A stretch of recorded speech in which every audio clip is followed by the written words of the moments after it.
happy holidays to everybody who's celebrating. So real quickly, these are my predictions for the year 2025. Basically covering where I think the market is going, my bets and predictions of what's going to happen in the market, and the places I'm actually putting my money into. In fact, I'm actually putting $1,000 down of my own money, investing into these trends and opportunities that I'm seeing, in the hopes that my money gives me a yield of 100x, meaning I'm hoping my $1,000 turns into $100,000 per month. I'm not just hoping, actually. I'm working towards making that happen. So let me not just say, like, it's not just random bets, right? This is not like some spirits told me. I'm literally looking at trends in the market, what's happening, and that's how I'm making this bets. In every market there's predictions. In the crypto markets, forex markets, people make predictions based on where they think the market is going, and that's what I'm trying to do for people who want to start their own business, whether home or abroad. All right, so my first bet is on communities. So I'm actually betting that communities are going to be really, really big. I mean, communities have been popping up for the few couple of years, but I am predicting that it's going to be way bigger, and that's why I'm investing and putting my money down into communities, or the idea of communities, not just my own community, even though I'm going to be growing my own community, but in the idea of communities as a whole, because I believe that people who run communities are going to be the new wave of influencers that we're going to have, right? And we're going to get to a point where if you want to become an influencer, you basically need to run a community, and if you want to run a community, you basically need to be an influencer. And I believe that those ideas are going to work hand in hand. In addition to this, still on the community idea, I think that one of the biggest trends that is making me believe that this is what's going to happen is because more brands are starting to see, the rise of influencer marketing. And these influencers, before now, they used to be like separate entities, like individuals, just private entities that for some reason they started doing content and then they blew up. And now they are making a lot of money. They're making millions by charging these brands, because that's literally how majority of the influencers, the popular ones that that have huge numbers, that's how they make their money. But I'm seeing a trend where, especially with some of the brands that I talk with, they are starting to think of an idea where instead of them just working with an independent creator or an influencer, why don't they be the ones to create an influencer for themselves? Here's what I mean. So I'll use a popular example. Let's say I'm a brand that sells cars right now, yeah? And in order to sell cars, I need to do what? I need to either run ads or use an influencer. Now, this brand, on a normal day, they would go work with somebody who is already like a car influencer, right? Someone who they didn't groom, But what I'm seeing, or what I'm envisioning, is that more of these companies are going to start creating more industry plants. So in this example, let's say an Ola of Lagos, right? The backstory, you guys just know, he's just a guy that popped up and then was, pursuing cars, and the next thing he becomes an influencer. But what if as a company, you actually create that plant? Instead of, working with a random influencer that's going to be charging you millions, you craft this story of a person. Nobody knows, obviously, like this is all happening behind the scenes, right? You pick a random person, you are bankrolling the person, do the whole grass to grace story, and then this person becomes an influencer for your brand. This person becomes like your main influencer, but behind the scenes, you are the one pulling all the strings, right? So that's an interesting idea that I'm looking to explore, because I do know of some brands that are starting to do this. I'm not going to mention names, but they're toying with this idea, and I think that that's something that is going to be really, really big, because now the brands can now own the influencers, right? And not just for influencers, I'm even thinking in terms of like faceless channels. So let's say I'm a brand that sells, again, I'll just use the car example, right? Just one of these car pages that exist. Grow a very big car page. The brand now owns the car page, but you don't know on the front end because there's no affiliation, right? They just appear like they're sponsoring that brand, but the page is actually owned by the brand. So a couple of ideas that I'm looking at, because those people have already built communities. So what's the catch here is that those people have already built communities. The influencers have built communities, the brand pages have built, or the faceless product pages, they've built communities that brand is now leveraging on, and then the brand is using it as a way to market themselves. So this way they are saving a lot of money on adverts. On a normal day, the brand might have to go spend millions on doing like paid adverts and all this stuff. But now that they own an influencer, they own the influencer, they own their source of traffic, they own the community, they are basically getting traffic through that means. I think that that's a very big one. That's one way I see communities being utilized, right? So, I mean, it's on the front end, is the more you look, the less you see for the people who are working, because you might be part of a community and you think that somebody is just being a neutral person, but you don't know that there's a brand behind the scenes, operating everything and just controlling everything. Very interesting idea that I'm looking at, and I think is going to be really big, which is why I'm putting my money there.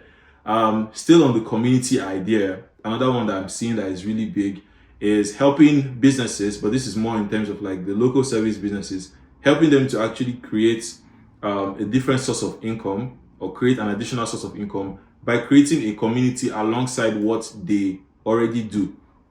So let me give you a good example. And again, I'll give you the insights to this particular idea, because let's say you start a successful business, right? If I started a successful business today, if I started a successful shoe business, it is very, very like highly likely that other people will start a similar business, whether or not I tell them to start a similar business, right? That's just the nature of the market. As long as there's a free market, people can start whatever business that they want. But think of it this way: if I know that people are inevitably going to start a business or start doing something regardless of my input, why don't I be the one to help them, teach them or bring them into the market? That way, I've kind of bought their allegiance in a way, and I'm seen as the authority because I'm the one that led these people to even get started. So let me give a more practical example so you get my gist, right?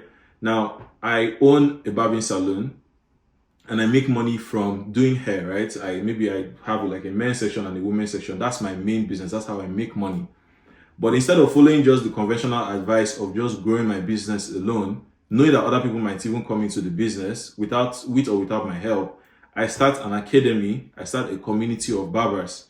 Now, I'm starting this community so that I can help people who want to actually become barbers. I can help them, I can coach them, I can give them insights, and basically build this community. I will be seen as the convener of this community. So helping brands or helping businesses, helping all these local businesses to create an extra source of income by creating a community on the side. So in this instance with the barbing salon, I'm creating an academy, I'm creating an academy for the barber, where the barber, instead of making money from just barbing, they now have an academy where they're teaching people how to barb. Do you understand my point? So helping them build an extra source of income through having a community attached to their business, right? That's also one very big one that I'm seeing. So those are like the two major ideas that I'm seeing in terms of that sub ideas under communities. But that just goes to tell you that I believe that communities are going to be really big. I'm investing in these ideas for that reason.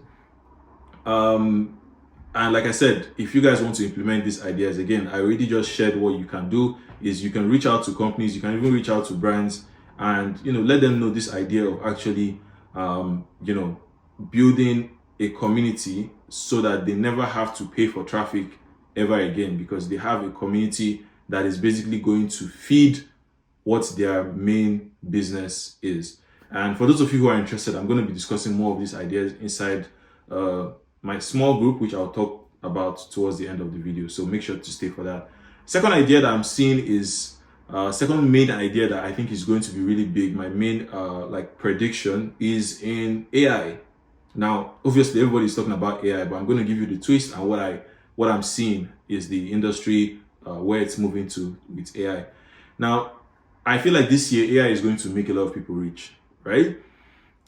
AI right now is just at the level where it is solving a convenience issue for a lot of people. I don't know how many of you use ChatGPT. I use it literally on a daily basis. I use ChatGPT, I use Claude, I use all the different tools that are available right now. And it is still at that level where it's just providing convenience, right? You just go, you give it a question, it answers you, gives you what you're looking for. So it's still on that level. And some people have made money from it. Some people have made millions, but like a very tiny percentage, because those are the very early adopters and the builders. But what I'm seeing is that more people are going to start leveraging AI to actually make money. Now, in terms of marketing, one word that I feel like anybody who wants to use AI to make money should think about is just a 4-letter word, and that's more.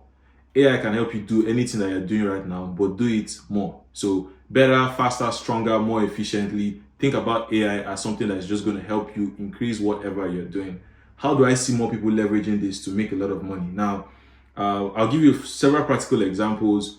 First one that comes to mind is in the terms of like social media management or something like media buying. So for social media management, my agency, here's what I'm looking at. Typically, with a social media agency right now, let's say somebody wants to do posts for a brand, and their typical offer is we're going to do 30 posts for you for $2,000, right? $2,000 per month. We're going to do 30 posts. That's one post a day. Using AI, you can do more than that and even charge way more or even at the same price. So now price has been removed. Let's say there's two agencies. There's agency A and agency B. Agency A is only offering 30 posts a month and they're charging $2,000. Agency B, on the other hand, comes and they says, we're going to do the $2,000 still, but now instead of doing 30 posts, we're going to do 90 posts. So instead of doing one post per day, we're doing 3 posts per day for you, right? So now price has been removed because the two agencies are charging $2,000, but one is only offering 30 posts and the other one is offering 90 posts. And the guys offering 90 posts are not doing anything extraordinary. They're just using AI because they already have like the base. They're using AI to come up with the rest content, right? So there's no more question of quantity versus quality. Is both of them happening at the same time. Value is now the only thing that's being brought to the table. And this is just one example for social media management. Obviously, when you see those two offers, businesses are going to be more inclined to go with the ones that are doing more for the same price, right? Same thing applies to, something like media buying when it comes to running ads. When one agency is offering to just do maybe like 5 creatives for $2,000, you're offering to do 15 creatives for $2,000. So you're basically speed running everybody who is not using AI simply by adding that first factor of more. You're just doing more than the regular people are going to do and you're getting paid. Like you literally corner the market. So that's right there is even a big business idea for many of you who are doing like freelancing or whatever. You can simply just increase the outputs that you are delivering, leave your price the same or even increase your price, but increase your outputs that the normal people who are still trying to compete don't even have a chance. Like they don't have any option, right? That's one of the ideas that I'm seeing. Another one I'm seeing when it comes to AI is actually helping people build out actual AI automations, right? So AI automations, I think one of the most common ones that people are using right now is chatbots, right? So you have a website or you have like your Instagram or your WhatsApp, and then people message those platforms, and there's an AI trained chatbot that's already been trained on your data that's going to be replying those people, right? That's one way I'm seeing. But also in terms of appointment setting for industries that rely on people booking meetings onto their calendar, there's going to be a huge influx, a bigger influx of appointment setters being run solely by AI, so that you're able to literally qualify people super fast without the need of paying an actual human being, right? I feel like those are really going to be big. Those are really going to blow up in the next year. So I'm actually betting heavy on AI. And then last but not the least is content. I feel like content is going to be big. Again, this kind of ties into the influencer thing, and I feel like content has been big for a couple of years now, but I feel it is going to get way bigger. The major insight that is driving this one is attention span of people right now. If there's anything less than 0, that's where people's attention span is right now. And companies like Temu and Fashion Nova and the rest, I would say that the first movers, they've identified this, and that's why if you download any of their apps, what they're doing right now goes against the conventional knowledge that were taught back in marketing school, which is, just send people one message a day or two, and you don't want to annoy them, you don't want to unsubscribe. But right now, nobody cares. Like if you have these apps, you're receiving like 5, 6 notifications per day, 7 notifications per day. Advertising is every single where in front of you, like you can't run from it. So these guys have understood that the game now is strictly based on volume. You have to be doing as much as possible to put yourself out in front of people. So there's no limit. Like if people want to unsubscribe, they'll unsubscribe. But what I'm noticing is that people don't even want to subscribe these days because people have gotten so desensitized to it. It's like you're getting countless email notifications, you're getting app notifications, you're getting all these different notifications it has just become a part of many people's lives that they are so desensitized to it. So what does this mean in terms of volume? Still kind of tying into the AI point, is you want to be doing everything in excess. There's no reason to be limiting yourself. All those days of, oh, I only send one email to my list and I'll send them an email a week after, all those things don't matter nowadays. Like, you could literally send 3 emails every single day to your list and they will survive. Nothing will happen, right? What we're actually seeing now is that those who are doing more are getting rewarded and those who are doing little are being forgotten. I'll say that again. I'm seeing right now that those who are doing more in terms of marketing are the ones being rewarded. The guys that are bombarding you are the ones that people are talking about on Twitter. But those who are doing less are getting not talked about, like they are getting forgotten. So volume is literally key right now, if I can put it that way. Right? I'm not saying quality doesn't work, but I'm saying that right now volume is king. And I mean, people are still doing quantity plus quantity, quality plus quantity at the same time. So those are the 3 main areas: communities, AI, and content. I feel like those 3, I'm making the bet that these are the things that are actually going to boom. These are the businesses that I'm investing in massively, and I'm just here for the ride, like I've put my money where my mouth is, and I guess we'll see at the end of the year if my predictions were right or they were wrong, and we'll see how far I was able to go with them. So feel free to use these ideas in your own business. And like I said, if you actually want to watch me, I'm putting together a small list. I'm just put together like a small group chat of people who want to do the same thing for themselves, towards the end of this year. I just thought about it, like, communities have really helped me, and they have really made my journey go way faster in terms of people that I connected with, in terms of other businesses that I've gotten to that have been successful. Communities have been the backbone, and I want to also help other people and also look for people who are similar to me, who are looking to do the same thing. Let us all come together and share ideas and watch each other grow. So if you do want to be part of that community, I would like to vet most people who are coming into the community. I'm still thinking of the best approach to do this, but I'm looking for the early adopters, those who want to be part of the community and grow. I'll be sharing ideas. We'll be having calls every single week. Like, there's a whole lot of things that we're going to be doing this year.